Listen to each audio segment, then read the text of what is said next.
여러분, 요즘 리플 관련 뉴스 심상치 않다는 거 느껴지시죠? 단순한 상승 기대감이 아니라 아예 판 전체가 흔들리고 있습니다. 이제는 그냥 한 코인의 문제가 아니라 글로벌 금융 질서와 얽히기 시작했죠. 오늘 이 영상 끝까지 보시면 리플이 어떻게 흘러가고 있는지 분명히 느끼실 겁니다. 가장 먼저 눈에 띄는 건 미국 금융권의 미묘한 변화입니다. JP모건, 피델리티, 그리고 골드만삭스까지 리플 관련 상품을 테스트하고 있죠. 이건 단순한 관심이 아니라 제도권 진입을 전제로 한 움직임입니다. 시장 밖에 있던 리플이 이제 안으로 들어오려는 순간이 왔다는 뜻이죠. 그리고 지금 시장에서 가장 뜨거운 키워드, 스테이블 코인입니다. 리플이 발행 준비 중인 리플 스테이블이 본격적으로 수면 위로 올라오고 있는데요. 테더나 USDC와는 완전히 다른 방향성, 바로 국가와 연동된 설계라는 점. 이건 단순한 송금용 코인이 아니라는 강력한 신호입니다. 리플 스테이블은 각국 중앙은행의 디지털 화폐, 즉 CBDC와 연동될 수 있도록 설계됐습니다.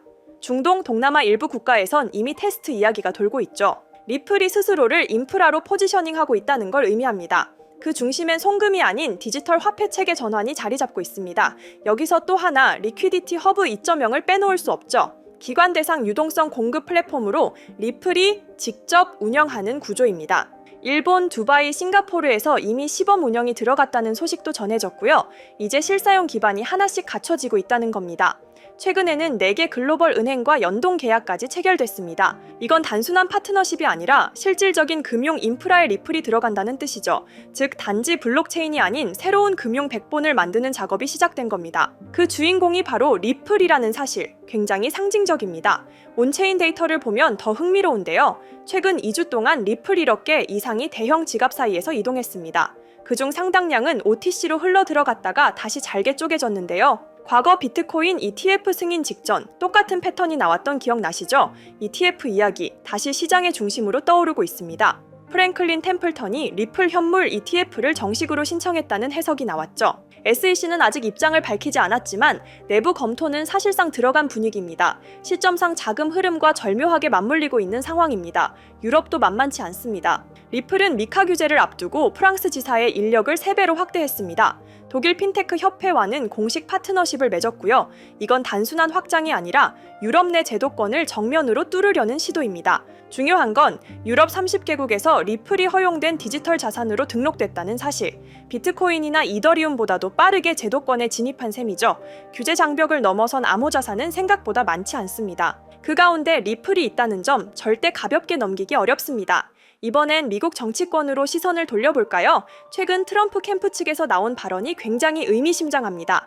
암호화폐는 이제 금융무기이자 전략자산이라는 메시지였죠. 단순히 풀어주겠다는 게 아니라 통제하고 활용하겠다는 의도가 읽힙니다. 시기가 묘하게 겹칩니다. 이 발언이 나온 시점과 리플의 대형 자금 흐름이 일치하죠. 트럼프는 과거 NFT도 발행했던 인물이고 디지털 자산에 상당히 우호적입니다. 게다가 SEC 지도부 교체 가능성까지 겹치면 여러 가지 해석의 여지가 생기는 거라고 보면 되는데 가장 중요한 ETF 승인 가능성이 높아졌다는 겁니다. 지금 SEC는 비트코인과 이더리움 이후의 자산을 선택해야 하는 상황이고 그 후보 중 리플은 실사용, 유동성, 법적 판결까지 모두 통과해버린 몇 안 되는 코인 중 하나입니다. 이 모든 걸 감안하면 승인 타이밍이 매우 적절한 상황이죠. 그리고 리플의 CEO, 브래드 갈링하우스의 최근 발언도 주목할 만합니다. 2025년이면 리플은 글로벌 금융 인프라의 일부가 되어 있을 거라고 말했죠. 이건 단순한 꿈이 아닙니다. 이미 구조는 만들어지고 있습니다. CBDC, 유동성 플랫폼, 그리고 실사용 기반까지 리플은 승인 가능성이 계속 우상향하고 있고 갈링하우스는 또 한 가지 인상적인 말을 남겼습니다. 리플은 송금용 코인이 아니라 금융의 API이다. 이건 완전히 새로운 정의입니다. 단순한 결제 수단이 아닌 금융 시스템을 연결하는 통로가 되겠다는 거죠. 하지만 이런 굉장한 소식들보다 중요한 점 단 하나는 아직 가격에는 이런 호재들이 전혀 반영되지 않았습니다.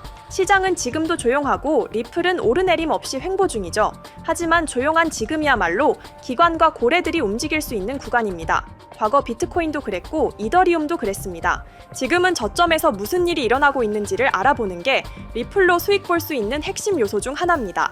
결국 우리는 지금 리플의 두 번째 시작점 앞에 서 있습니다. 과거엔 송금, 지금은 금융 인프라, 그 위상 자체가 달라졌죠.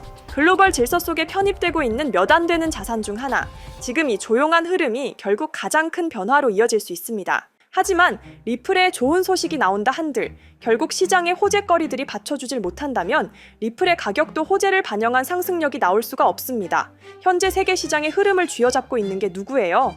미국 대통령인 도널드 트럼프, 코인 시장뿐만 아니라 세계 시장을 쥐락펴락하며 엄청난 고인플레이션을 만들어내고 있는 상황이죠. 여러분들도 미국 대통령으로 트럼프가 당선됐을 때 드디어 코인 시장에 엄청난 불장이 찾아오는 기대감, 다들 한 번씩들 가져보셨을 겁니다. 하지만 취임하자마자 우선적으로 해야 할 일들이 있다면서 갑작스럽게 미국의 빚을 없애겠다며 전 세계에 등을 돌리며 엄청난 고율 관세를 때려버렸죠. 그러니까 어떻게 됐어요? 코인 시장을 빼더라도 나스닥이나 다른 파생 상품들마저 굉장히 크게 흔들리며 세계 투자 시장을 전부 위협하고 있었죠. 그래서 많은 사람들이 트럼프는 앞에서 코인 대통령이라고만 하고 사실 암호화폐에 아무런 관심이 없는 거 아니냐 이런 말들 또한 엄청나게 돌아다니고 있었습니다. 하지만 사실 이건 트럼프의 계획 중 일부입니다.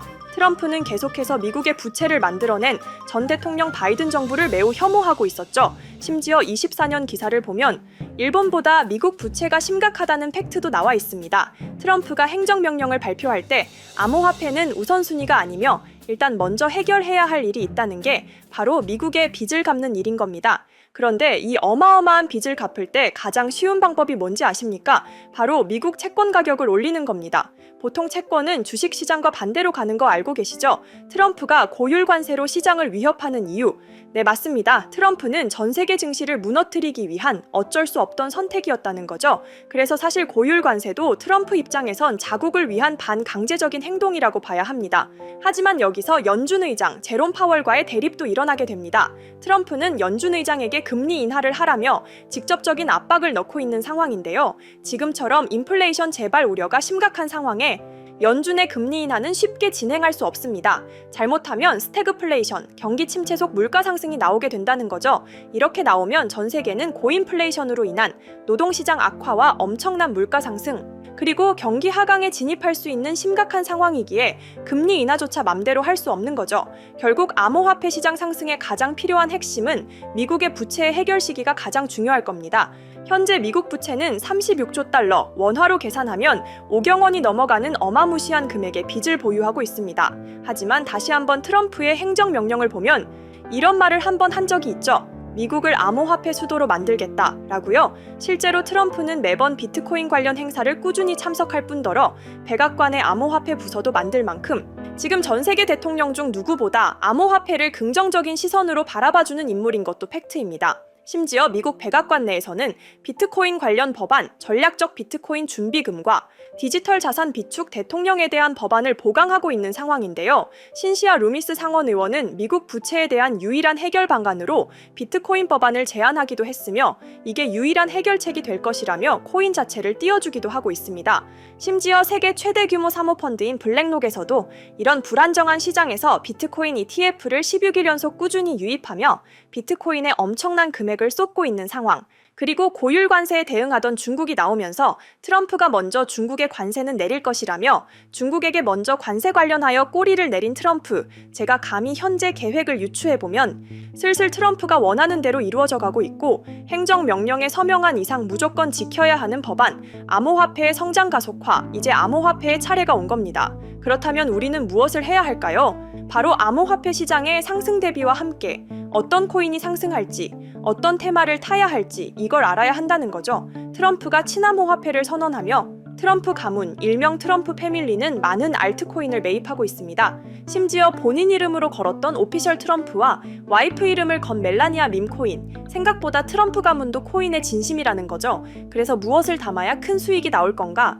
이거 하나만 찾아보면 되는 건데 트럼프에 매입을 할 때마다 뉴스 기사거리가 되지만 제가 트럼프 포트폴리오를 봤을 때 막대한 금액을 투자한 것 치고 아직 뉴스 기사로 담아가지 않은 코인 몇 개를 발견했습니다. 사실 뉴스로 실어 담은 코인 이름들은 누구나 알 법한 대형 코인들이라 시총이 높기 때문에 보고 담으시더라도 미미한 수익률로 마무리할 수밖에 없으실 겁니다. 하지만 제가 찾아낸 이 코인은 외신 기사든 국내 기사든 아직 기사거리로도 쓰지 않은 코인이더라고요. 그래서 이 코인이 무엇인지 우리 구독자 여러분들에게 공개를 해드릴 건데요. 유튜브 같은 공개적인 플랫폼에서 공개를 하면 결국 외부로 유출이 돼서 말짱 도루묵이 될 것 같아 지금 상단에 보이시는 번호 010-2764 5966 제 개인 번호인데요. 여기 번호에 문자로 구독자라고 보내주시고 댓글에 트럼프라고 달아주세요.